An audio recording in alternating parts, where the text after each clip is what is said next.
Good morning बच्चों। बच्चों, मेरे हाथ में एक पक्षी का चित्र बना हुआ है।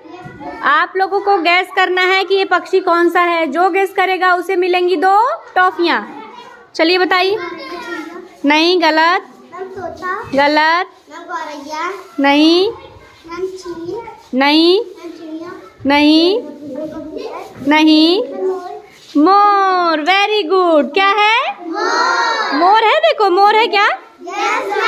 तो दिव्या को मिलेंगी 2 टॉफियाँ। दिव्या के लिए क्लैपिंग हो जाए भाई जल्दी से।